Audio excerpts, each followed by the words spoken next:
Hello guys, welcome back to my channel Tanuja. अब हम लोग जा रहे हैं एक और ज्योतिर्लिंग के दर्शन करने, महाकालेश्वर ज्योतिर्लिंग, ओमकारेश्वर ज्योतिर्लिंग। हम जा रहे हैं एमपी। एमपी में दो ज्योतिर्लिंग हैं। एक है ओमकारेश्वर ज्योतिर्लिंग जो इंदौर से आगे खंडवा जिले में पड़ता है, और दूसरा है महाकालेश्वर ज्योतिर्लिंग, महाकाल की नगरी उज्जैन, जो उज्जैन में स्थित है। तो हम नई दिल्ली से ट्रेन पकड़ते हैं, न्यू दिल्ली इंदौर एक्सप्रेस, जो रात को चलती है 9:50 पे, और जो 10:30 घंटे में हमें पहुंचा देगी उज्जैन। ये डायरेक्ट इंदौर भी जाती है, लेकिन हमने सिर्फ उज्जैन तक की ही बुक की थी। उज्जैन पहुंचने के बाद हम वहां से जाएंगे खंडवा।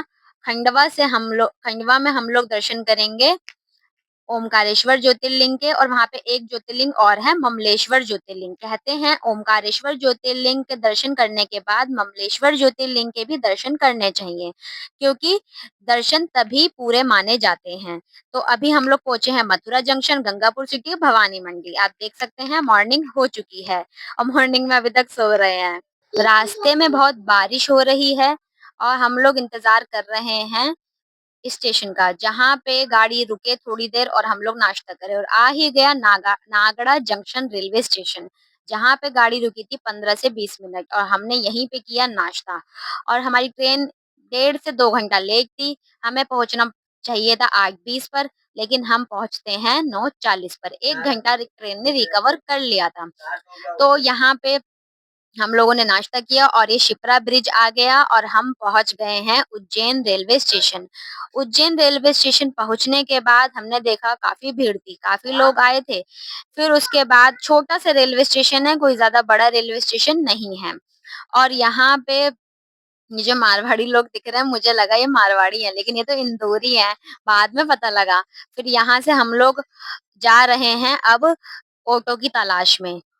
ऑटो तो मिल गया था, और ऑटो ने उतारा था वहीं महाकालेश्वर ज्योतिर्लिंग के पास ही, जहाँ पे हमने किया 1200 रुपए में होटल। एसी होटल था, रूम था मतलब। और फिर उसके बाद हम लोग तैयार श्यार होके नहा धो के 1 बजे पहुंच गए मंदिर के बाहर, और हमने यहाँ पे तिलक लगवाया। हमने एक ऑनलाइन वीआईपी टिकट बुक किया था, जिसे बोलते हैं शीघ्र दर्शन, जिसका हमने 200 प्रति व्यक्ति चार्ज दिया था। और हमने यहाँ पर फिर फटाफट तिलक लगा के, और हमें अभी फोटोकॉपी भी निकलवाना था, फोटो स्टेट वगैरह कुछ प्रिंट आउट निकलवाने थे। तो हम लोग लेते हैं प्रसाद 100 रुपए का। और यहाँ पे ये लोकल मार्केट है, यहाँ पे चंदन बहुत मिल रहा था। कहते हैं उज्जैन जाओ तो चंदन लेके आओ, और अगर महाकालेश्वर से चंदन, और ओमकारेश्वर से आप लोग लेके आइए नर्मदेश्वर शिवलिंग। और 250 रुपए प्रति व्यक्ति था, मैंने गलत बोला, 200। और फिर यहाँ पे बड़ा गणेश के मंदिर जो है उसके सामने भी टिकट मिलता है ऑफलाइन। और यहाँ पे हमने जो सहायता केंद्र लिखा है, यहाँ से हमने निकलवाया था प्रिंट आउट। फिर हम लोग लाइन में लगने के बाद, लाइन में लगे ही नहीं थे, नॉर्मल जैसे हम जा रहे हैं ना, ये ऐसे जाते जाके हम लोगों ने दर्शन कर लिए थे मात्र 10 से 15 मिनट में। अगर आप ऐसे करना चाहते हैं तो कर सकते हैं, वैसे यहाँ पे फ्री दर्शन ही अवेलेबल है, लेकिन जिनको शीघ्र दर्शन करने होते हैं ये उनके लिए है। और ये यहाँ पे महाकाल का कॉरिडोर बना हुआ है, महाकालेश्वर कॉरिडोर बहुत सुंदर था। हम रात में नहीं देख पाए, कहते हैं रात में इसकी सुंदरता बहुत ही ज्यादा अच्छी है। ये महाकालेश्वर कॉरिडोर है, गेट नंबर 1 की तरफ जा रहे हैं गलती से, इस बहाने हमने देख लिया महाकालेश्वर कॉरिडोर। अगर हम उधर से बाहर हो जाते तो हमें नसीब नहीं होता ये देखना। फिर यहाँ पे एक छोटा सा मंदिर था, इस मंदिर का मुझे नाम याद नहीं है, शायद ये बड़ा गणेश का ही मंदिर है। यहाँ पे छोटी सी पूजा हो रही थी, तो हम लोग भी बैठ जाते हैं, देखते हैं। मंत्रोच्चारण हो रहा था, इन्होंने बाबू को प्रसाद दिया, प्रिंस को। फिर हमें बहुत भूख लगती है, हम खाते हैं दाल रोटी, और हम लोग जाते हैं अगली डेस्टिनेशन के लिए, ओमकारेश्वर ज्योतिर्लिंग। रात को 6 बजे, हम मतलब शाम को 6 बजे हम लोगों ने ये शेयरिंग टैक्सी बुक की थी। थोड़ी देर होटल में आराम किया था, फिर वहां से चेकआउट किया, और निकल गए ओमकारेश्वर के लिए। रात हो चुकी थी, यहाँ पे हमें बोला गया था कि 3 से 4 घंटे में हम पहुंच जाएंगे, लेकिन हम पहुंचे 11 बजे। बहुत टाइम लग गया पहुंचने में सच में। और ये रास्ता जो है बहुत घुमावदार है, पहाड़ों पर है। खंडवा जिले के अंदर है ओमकारेश्वर ज्योतिर्लिंग, पहाड़ी पर स्थित है मंदाता पर्वत पर। और ओमकारेश्वर ज्योतिर्लिंग नर्मदा नदी के चारों तरफ है, नर्मदा नदी इसके चारों तरफ बहती है। कहते हैं ओम पर्वत नाम का एक पर्वत है जिसपे ये स्थित है। और आमने सामने ज्योतिर्लिंग है, ममलेश्वर ज्योतिर्लिंग, ओमकारेश्वर ज्योतिर्लिंग। यहाँ हमने पूरी रात बिताई है, और ये सुबह के 5 बज रहे हैं, 4 से 5 बजे के आसपास का टाइम है शायद। और यहाँ पे कावड़िए भी आ रहे थे, ढाई बजे से यहाँ स्नान शुरू हो गया था नर्मदा नदी में। कहते हैं यमुना नदी में स्नान कीजिए 15 बार, गंगा नदी में स्नान कीजिए 7 बार और 1 बार दर्शन कर लीजिए नर्मदा माँ के। तो तीनों का फल बराबर होता है। फिर हम लोग लेके आए कैन खरीद के 20-20 रुपए की और हमने भरा इसमें नर्मदा माँ का जल और हम लोग फिर उसके बाद स्नान करते हैं। पानी का स्तर बहुत ज्यादा बढ़ गया है, इसलिए नाव लगा रखी है, बोटिंग इस टाइम बंद कर रखी है और सभी लोग स्नान करने के लिए जा रहे थे। तो हम लोगों ने भी 4 बजे यहाँ पे 4 साढ़े 4 के आसपास स्नान कर लिया था और सामने ओमकारेश्वर ज्योतिर्लिंग खुल चुका है 4 बजे और कहते हैं रात को यहाँ पासे बिछाए जाते हैं महादेव और माता पार्वती के लिए। रात को वो यहाँ आते हैं और पासे खेलते हैं और सुबह महाकाल के मंदिर चले जाते हैं भस्म आरती के लिए। तो हम लोगों ने सोचा था अगर हम जल्दी पहुंच गए तो जरूर शयन आरती देखेंगे ओमकारेश्वर में, लेकिन हम अफसोस नहीं पहुंच पाए। लेकिन अगली बार अगर गए उज्जैन, महाकाल का बुलावा आया तो हम लोग उनकी भस्म आरती जरूर देख कर आएंगे और यहाँ पे इनकी शयन आरती ओमकारेश्वर की जरूर देखना पसंद करेंगे।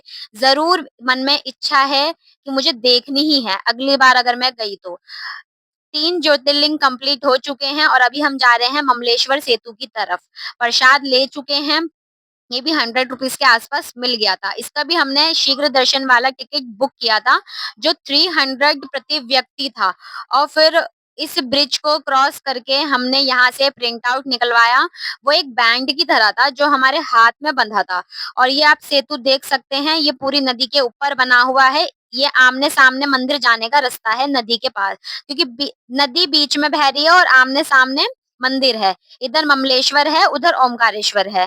तो दोनों मंदिर का जाने का रास्ता से पुल से भी है और परिक्रमा भी होती है। नर्मदा मैया की परिक्रमा होती है 7 किलोमीटर के आसपास की। कहते हैं या तो आप बोटिंग से कर लीजिए उसे नाव के द्वारा या यहाँ पे पैदल यात्रा भी होती है उससे भी कर लीजिए।